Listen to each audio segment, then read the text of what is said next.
Everybody, আজ আমরা জানবো দশমিক থেকে বাইনারিতে রূপান্তর সম্পর্কে। তো আমাদের প্রথমে একটি দশমিক সংখ্যা নিতে হবে, যেমন 28। তো এটাকে আমরা ট্রান্সলেশন করে বা রূপান্তর করে বাইনারিতে নেব। তো আমরা প্রথমে 10 যেখানে দেখবো সেখানে 42 চিন্তা করবো। তো 10-এর সাথে 28টা গুণ সম্পর্ক গুণে আছে, তো দুইটা সমানের ওই পাশে। তো আমরা যদি দুইটাকে এই পাশে আনি তো অবশ্যই ভাগ হবে। তাই ভাগটা আমাদের সাধারণ অঙ্কের নিয়মে হবে না, একটু ব্যতিক্রম নিয়মে হবে। যেমন 28 আমরা 2 দিয়ে ভাগ করব।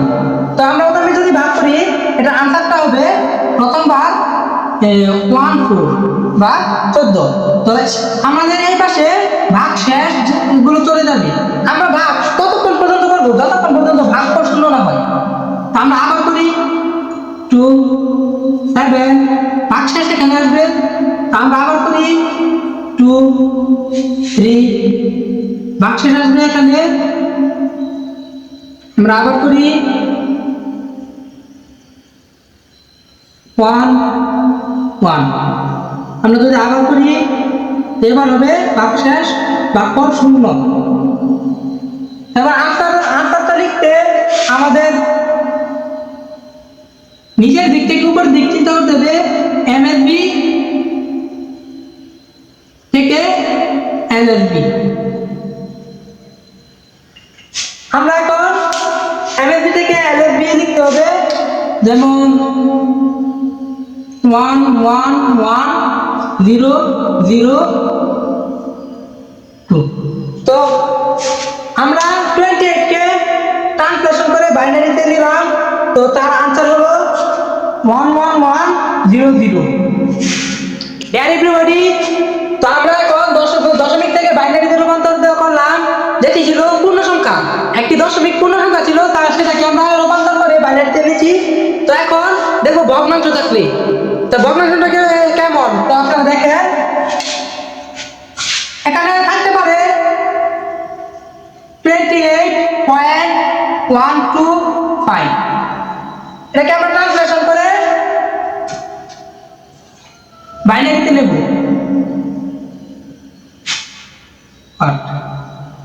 তো আমরা আগেটা যেভাবে করেছি 10 পয়েন্টের আগে আমাদেরকে সেইভাবে করতে হবে।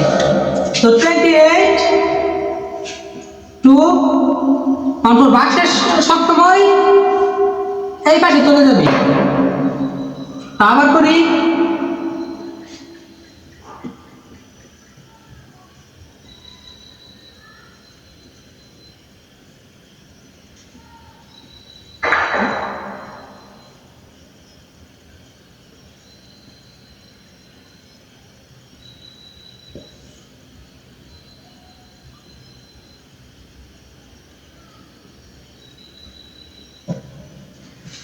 আমরা পূর্ণ সংখ্যাটা করলাম, যেখানে 28 কে রূপান্তর করলাম বাইনারিতে, যার আনসার হয়েছে 1 1 1 0 0, একটি বাইনারি সংখ্যা।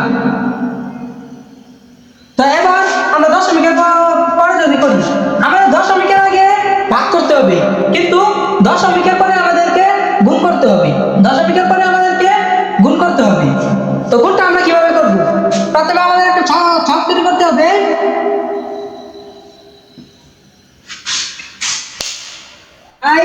আমরা যখন দশমিক থেকে বাইনারিতে রূপান্তর করলাম, যার দশমিকের পূর্বে আমরা ভাগ করেছি, তো তার আনসার হয়েছে 1 1 1 0 0। কিন্তু পয়েন্টের পরে বা দশমিকের পরে আমাদেরকে গুণ করতে হবে। তো গুণটা আমরা কিভাবে করব? তো গুণ করার জন্য আমাদের প্রথমে একটা ছক তৈরি করতে হবে, যার ডান পাশে থাকবে ভগ্নাংশ এবং বাম পাশে থাকবে পূর্ণাংশ। তো আমরা গুণটা এতক্ষণ পর্যন্ত করব যতক্ষণ ভগ্নাংশের সর্বশেষ উত্তর শূন্য না হয়। যতক্ষণ ভগ্নাংশের সর্বশেষ উত্তর শূন্য না হয়, আমাদেরকে গুণটা ততক্ষণ কন্টিনিউ ভাবে চালিয়ে যেতে হবে। তারপর শুরু করি প্রথমে 1 2 5। তো আমরা প্রথমে একবার গুণ করলাম, যেখানে পূর্ণাংশে আসলো 0 এবং ভগ্নাংশে আসলো 0.25। তা আমরা যদি আবার গুণ করি, সেখানে আবার পূর্ণাংশ আসলো 0, ভগ্নাংশ আসলো 0.50। তা আমরা যদি আবার করি, তো পূর্ণাংশে আসলো 1, ভগ্নাংশে আসলো 0 0। তা আমাদের ভগ্নাংশে 0 0 বা 0 এসেছে। তো অতএব আমাদের গুণের কাজ এখানে শেষ। তো এখন আনসার লেখার পালা। তো আমরা যদি আনসার লিখতে যাই, প্রথমে আমরা আমাদেরকে পূর্ণাংশের আনসারটুকু লিখতে হবে। এখানে 1 1 1 0 0 তো পয়েন্ট। তো দশমিকের পরে আমাদের লিখতে হবে। তো আমরা দশমিকের আগে ভাগের আনসারটা নিচ থেকে উপরে এমএলবি থেকে এলএসবি লিখেছি। তো এখন আমাদেরকে সেই উল্টোটা করতে হবে। গুণের আনসারটা আমাদেরকে উপর থেকে নিচে লিখতে হবে, উপর থেকে নিচে লিখতে হবে। যেখানে আনসার হবে 0 0 1 0 0 1। অতএব আমাদের আনসার আমরা পেয়ে গেলাম। তো অতএব 28.125 এর বাইনারি সংখ্যা হচ্ছে 11000001। তো গাইস, এই অঙ্কের আনসার এখানেই শেষ। তো আজকের ভিডিও আমি এখানে শেষ করে দিচ্ছি।